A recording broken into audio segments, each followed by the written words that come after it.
We're here with Amy Bieri-Shields, and she's going to educate us on boxers. She's going to tell us what the history of the boxer is. So the history of the boxer and what they were bred for, they were bred for hunting large game, boar, bear originally, back in the Renaissance age. They used to use them in large packs, and they used to send them out in packs of 3 to 6 usually at a time, and they were bred to hold and pin that large game down until the hunter can come over and then take care of the business with the animal. So they're actually a working breed, but they were bred for hunting as well, which a lot of people don't realize. Yeah, that's cool. I heard, maybe we'll get into that in form and function, but their jaws are very specific. Very strong, yep. And the reason they are brachiocephalic, meaning that they have a short muzzle, and they're supposed to have a wide bite. It's supposed to be square, and it's not supposed to be, the inside of their mouth is not supposed to be any more wide than a pencil width, the width of the mouth, and then very wide and square. And that's so that they could grab on to like a boar or a bear and still be able to breathe through their nose. So they can hold and pin a large game down. Oh, very cool. What else can you tell us about the form and the function of the boxer? Of the boxer? Yeah. Well, they're a very athletic breed. So they're very well musculared. They can run really fast and leap and jump. So they can clear fences. So, but they're a very athletic breed for sure. Mm-hmm.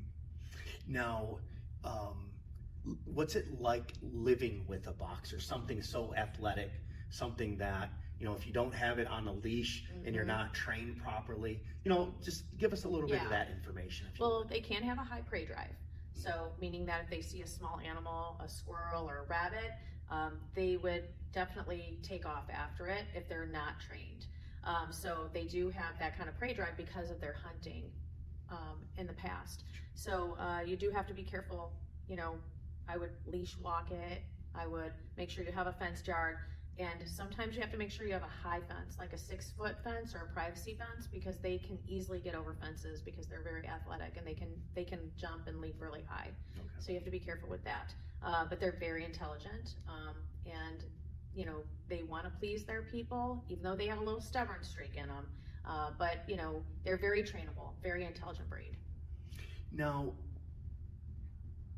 living with the boxer, is it somebody who is older, younger? Who should be looking at a boxer as a pet? Yeah, that's a really good question. They're great family dogs. They're wonderful with children. So if you're looking for a nice family dog, a nice companion, as long as you have the room for the dog to exercise. Because the problem is with boxers, if they don't have enough exercise, they can be very mischievous.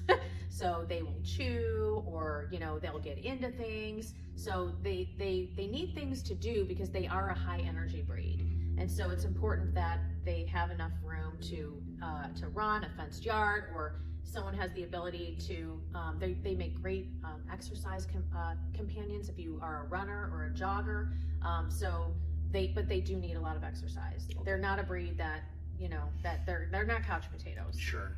So not an apartment dog. Not an apartment dog. Okay. Unless someone jogs or exercises and make sure that dog gets enough exercise. Mm-hmm. But otherwise, no, they really do need, they need a lot of exercise when they're younger for sure. And as far as a backyard goes, do you recommend a fence? Well, you did say a pretty tall fence. What about collars and invisible fence types of products? So I did, when I lived in my previous house, I did have an underground fence system, and I had 3 boxers living in my house, and they were very respectful of the fence. So I didn't really have any issues. But you do have to be careful if you have intact boxers. You have to be careful that they aren't, that there's not too much of a desire for them to want to leave the yard. So If they're intact and someone has a dog in season, you have to be careful that they wouldn't want to leave the yard. They see a squirrel or a rabbit. So it's also important that the invisible fence, they're properly trained on it. It's important that the stimulation and the correction is enough that's going to not, that they're not going to want to leave the yard. Because yes, any dog will leave an underground fence if they'll take a hit on that collar, if it's enough of something that they want to go after. The reward is yes, exceeds the penalty. Yeah. So invisible fences are great, but you have to be careful with any breed, really. But boxers are very easily trainable, and they're very smart, and they do not have like the desire to want to run like a husky. There's certain breeds that want to just go and they just take off. A boxer's not necessarily like that breed, but they definitely are mischievous, and they definitely would have a desire to leave if it was enough of one. Okay. And now we're going to talk about health issues of the boxer. So boxers have quite a few health issues, which is unfortunate. But as breeders, we do our best to health test the dogs, and the dogs that we're utilizing for our breeding program, we make sure that we test them for heart issues, and there's a DNA marker for a disease called degenerative myelopathy, which is where they lose the myelin down their spine, and then as they get older, it can be after the age of 6, and they can show signs and symptoms of this disease all the way up until they're 10, 11 years old, but unfortunately they lose the use of their back legs and they can't walk, and then when they get to that point, they're either pulling a cart around or you have to euthanize them. Another issue that boxers have are heart issues. So as a breeder, we make sure that we do proper health testing.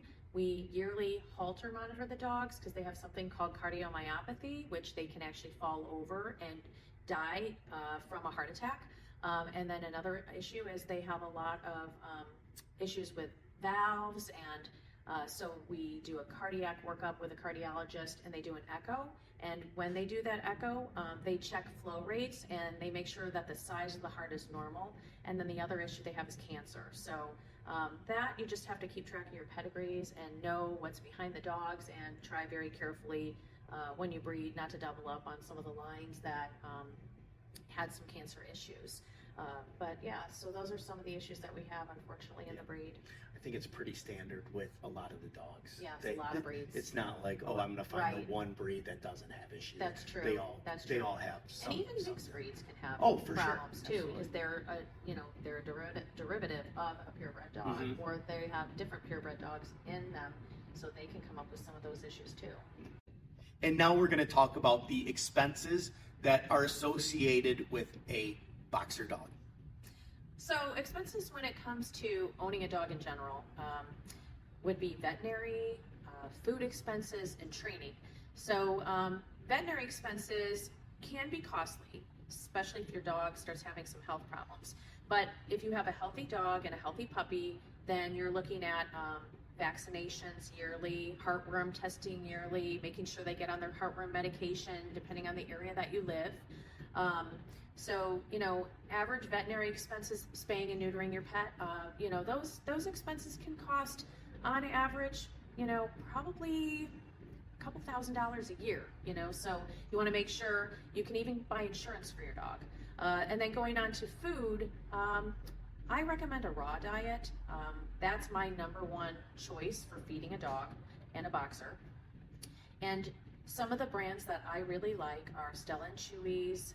They also have a freeze-dried kibble, and so if you don't want to do a straight raw diet, you can do a kibble.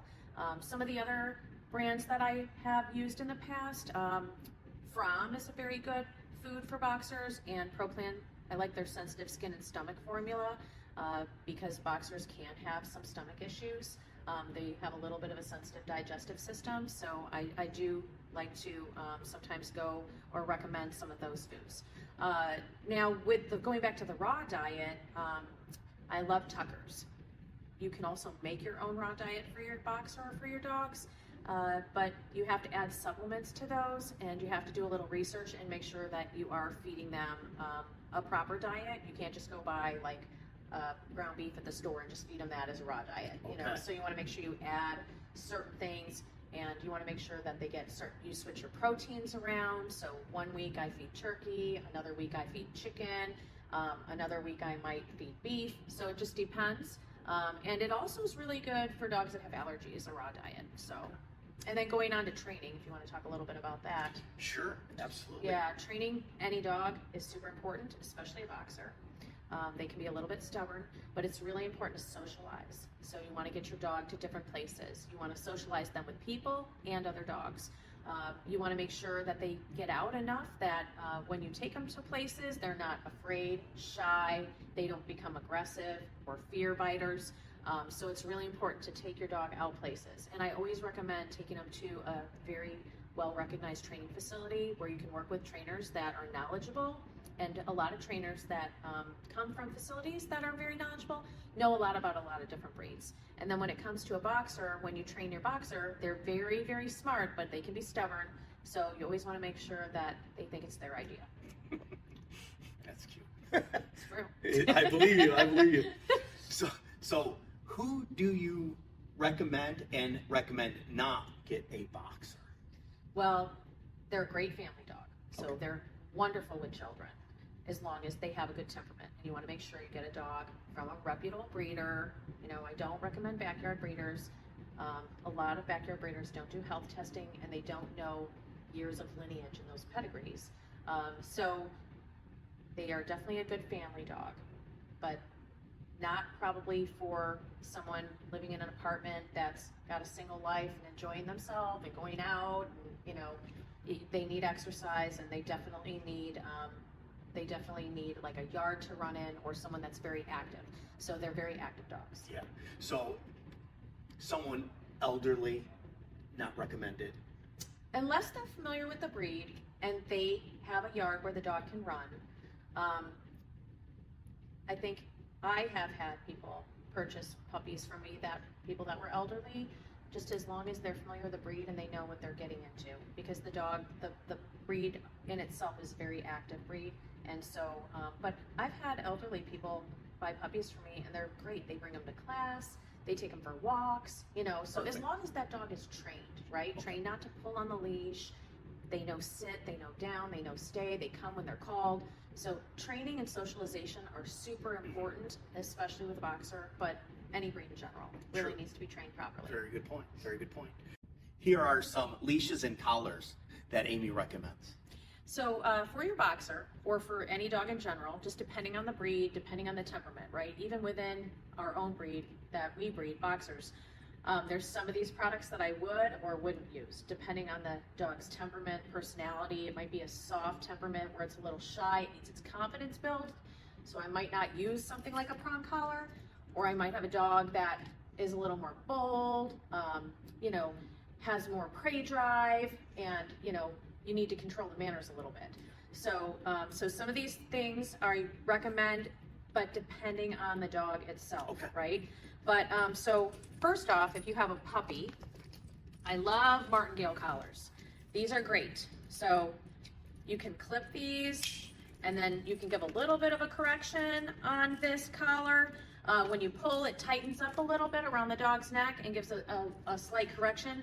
So when the dog is not doing something that you know, want it to do, you can give a little tug and release, and this will pull and release on the dog and allows the dog to understand that, you know, that you don't want it pulling or whatever it is. And, you know, I like these too because they're a little bit wider. If you put a little narrower collar on a dog, sometimes they're a little more hesitant because they feel the pressure a little bit more. So these are great for training puppies. You can use them on adult dogs too. So these are martingale collars, all right? And then the prong collar, we have a couple of different kinds.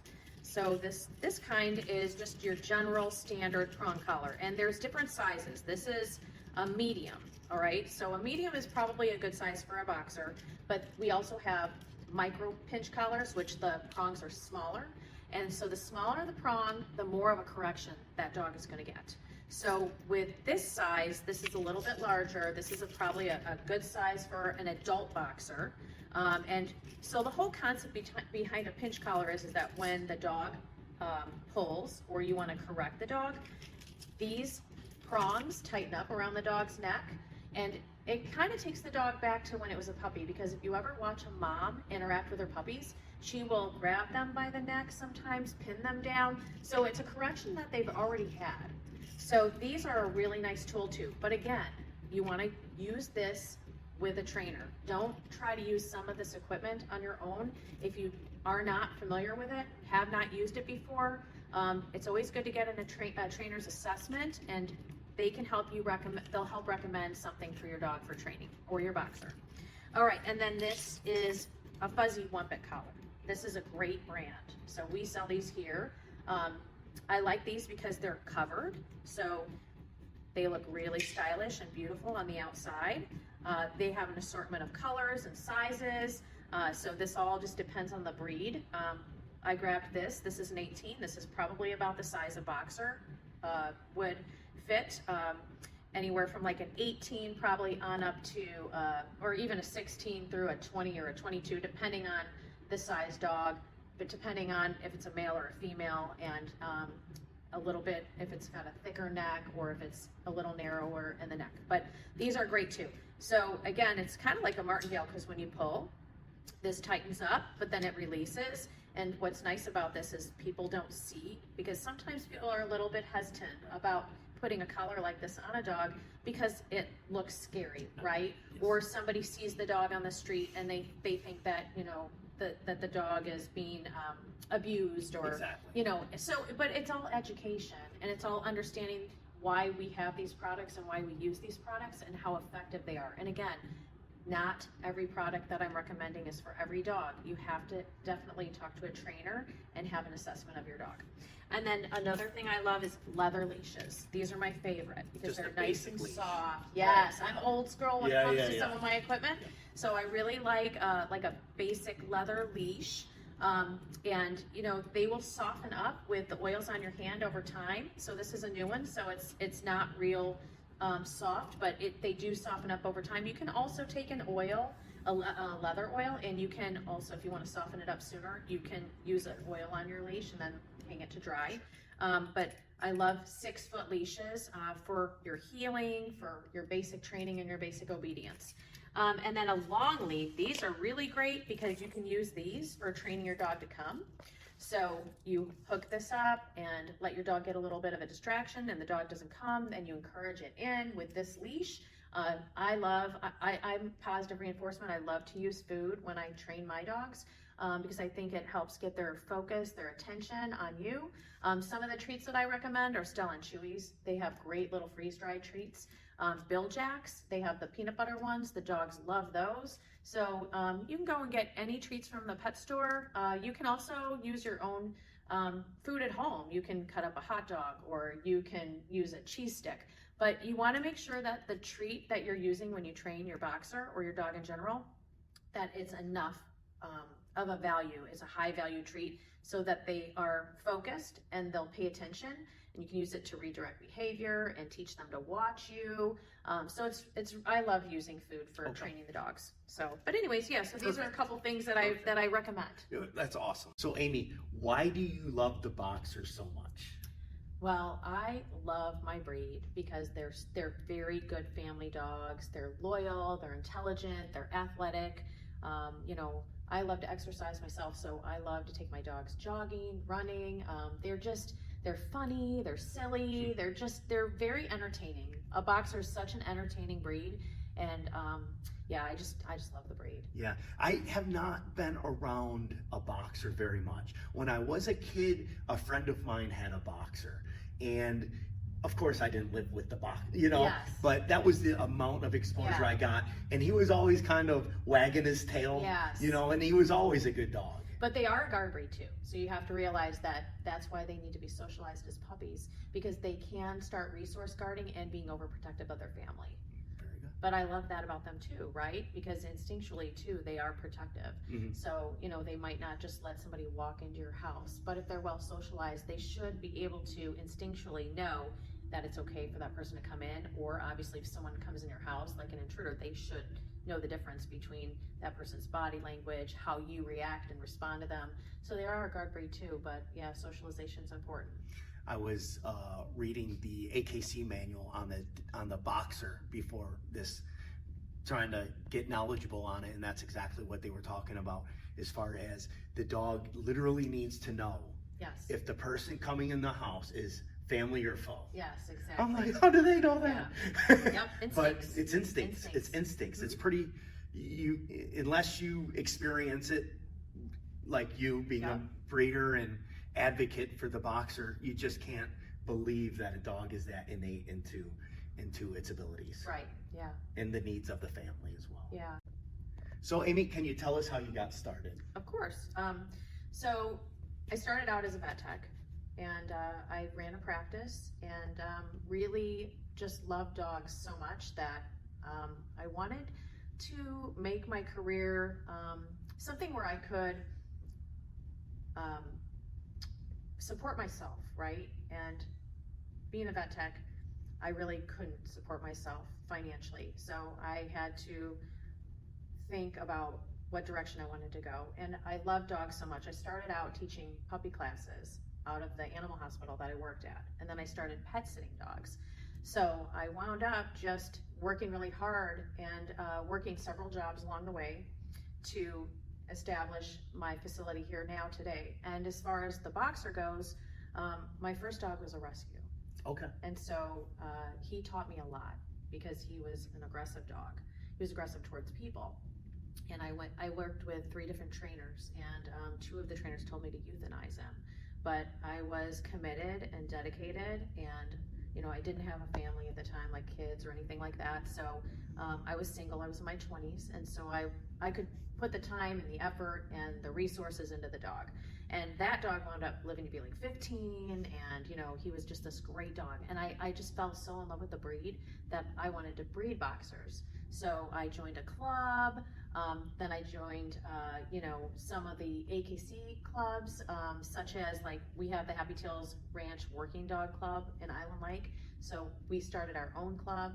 But as you breed dogs, you start to learn a lot more about behaviors and behavior training. And I'm actually, I specialize in behavior modification, and we also specialize here in reactivity.